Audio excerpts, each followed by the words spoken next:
Integration of tan x এর value কত? Integration of tan x dx sin x cos x dx সূত্র বলতেছে যে কোনো একটা ডিফারেন্সিয়েট মানে ইন্টিগ্রেশন অঙ্কে হরকে ডিফারেন্সিয়েট করলে যদি লব চলে আসে, তাহলে অ্যান্সার হচ্ছে ln হর। তাহলে দেখো cos x এর ডেরিভেটিভ হচ্ছে মাইনাস sin x, তাহলে আমার সূত্র বলতেছে এটা হবে মাইনাস তো এই মাইনাস বাইরের ln হর। হর মানে কি? হর মানে হচ্ছে কি cos x। So integration of tan x মানে হচ্ছে minus ln cos x plus c। ঠিক আছে, যেটা হচ্ছে কি তোমার 1 number statement, that is correct. এটাকে তুমি চাইলে আরেকটু মডিফাই করতে পারো। কিভাবে? মাইনাস ln cos x টাকে তুমি 1/sec x লিখতে পারো।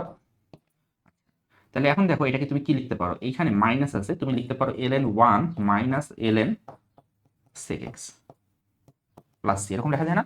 log a বাই b, মানে হচ্ছে log a minus log b। আচ্ছা, এবার ln 1 বা log 1 এটার ভ্যালু হচ্ছে 0। তাহলে থাকতেছে কি সামনে মাইনাস আর এই মাইনাসে প্লাস হয়ে গেল। তাহলে আরেকটা সূত্র, এটা হচ্ছে ln sec x plus c। তো এটা একটা ফর্মুলা। তুমি ইন্টিগ্রেশন অফ tan x সমান দুইটা ফর্মুলা ইউজ করতে পারবা। ইন্টিগ্রেশন অফ tan x সমান এইটা একটা formula, integration of tan x মানে হচ্ছে এইটা একটা ফর্মুলা। ঠিক আছে, ওকে। থার্ড স্টেটমেন্ট এটা ভুল।